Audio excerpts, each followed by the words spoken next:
We had Amwai Kibaki, Masinde Muliro before he died, and all those people. Those people in opposition, those who fought for opposition were quite a number of people. But then something happened down the road. And that's when our nation becomes very important than one individual. Everyone thought they had a shot.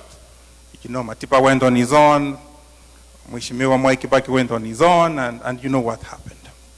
So the only appeal make to Your Excellency, because it seems like you are the one who has a lot of energy, you're fearless in that team. Make sure that you don't disintegrate. The unit of purpose is very important. And once this unit of purpose, the enemy goes on attack, you try to pull one person, and you know very well who you're fighting. The guy in office, you told us before, you know, he's sitting on our money, so he'll try to buy this person and this person. Please, as you sit on that table every time, remind each other that you have to be leaders of integrity. Now, our hope as Kenyans is on you. Now you're the captain, you're team leader. So as you go around the nation, talking to cousins, talking to in-laws, tell your team that you have to be united. You don't have to give us all your cards on the table. There are things we don't need to know, but you guys on the table need to know. And also on the other side, we see at times people trying to cross over, try to join you guys. Some people may be coming over to work and see your strategy and the report, because the other side can put people on payroll. They can tell people to resign their positions and cross over. So another thing, Your Excellency, here at the Diaspora, umetembea, umeona tuko organized, tuko kazi zetu, tunafanya kazi, tunatuma pesa nyumbani. Tumeshikilia ile economy vizuri. Mara nyingi tunaona politicians come over here when they're nearing elections, you know, we give them money. We need to vote. We need to vote. Most of these people here have adult children. They're people we've lived in this community together like James. We're raising adults who are over 18 who can get an ID, who can vote. But now in the United States, we have 3 centers. We have a center in Washington, a center in New York, and California. So you see how far this place is traveling from this place to this place. So when you go back home, the MPs you sit with, the people who have influence, we need to work on us voting. Yes, we give money, but we also have to exercise our constitutional right to pick who the leader is going to be. So, mwisho, this is the last point I'm going to make. You know, when all said and done and you win and you are in office, let's not trouble Kenyans about this thing of being in government. All what Kenyans needs to be is to be taxpayers. They're paying taxes, so it's you to look at your manifesto and work for the Kenyans. Hata kuna wabunge wengine wanakuja wanadanganya watu that, oh, sisi tukae serikali. The government has 3 branches: the executive, the judiciary, and the legislature. Already a member of parliament is in government. They can influence, they can even impeach a president. So hao watu wako na budget.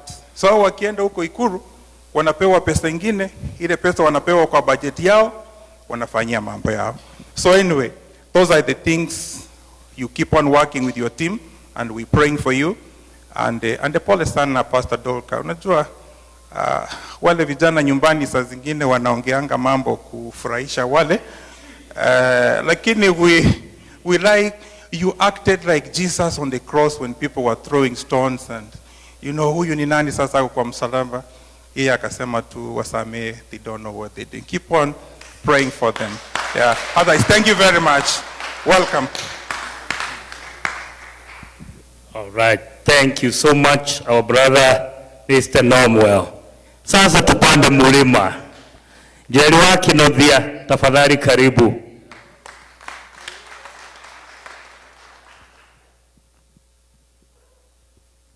Your Excellency, Rigathi Gachagua, Pastor Dorcas, I'm honored to address you.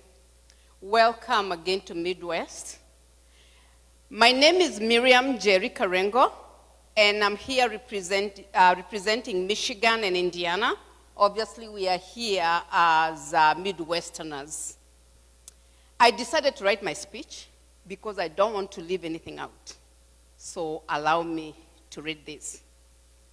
Your Excellency, the second Deputy President, I stand here today as a believer in your leadership and the promise it holds for our nation. I speak not only as a Kenyan in the diaspora, but also as one who believes in your cause, your courage, and your conviction. First, allow me to thank you on behalf of many of us here for the fearless way you have kept this administration in check. Your voice has not only brought accountability, but renewed hope to a nation that was beginning to lose its sense of truth. Kenyans can now read between the lines because of your boldness. Please don't stop. Your predicament, a blessing in disguise. Many of us were moved to tears, not out of pity, but because it brought something back to life, our faith. Your tears baptized a new political consciousness in Kenya. You reminded us of John the Baptist, a lone voice in the wilderness, preparing the way for a better Kenya. But Your Excellency, we also know that Kenya cannot move forward using the same old wineskins. The cycle of recycled politicians has held us back for too long. Come 2027, if God grants you the platform, we urge you, open the doors to young, vibrant, and untainted minds.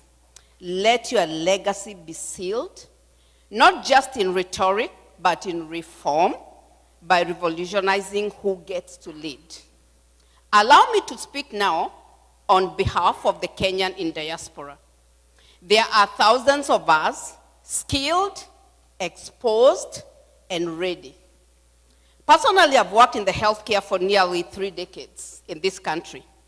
We bring with us experience drawn from structured and successful systems. This is not theory, it's lived knowledge, practical, proven, and ready to transform sectors back home. We are not lost, we are loyal. We are still Kenya. We raise Kenyan families, we send remittances and build homes. All we ask is, let us be heard. Let us serve. Consider forming a diaspora advisory council. Start small, but intentionally. Even if it's just one ministry, we will walk with you. Not behind you, but beside you. Your Excellency, you have shown that leadership doesn't need theatrics, just truth and heart. And that heart has reached us, even across the oceans. Asanteni sana, God bless you, and God bless Kenya. Khalid drove 10 hours to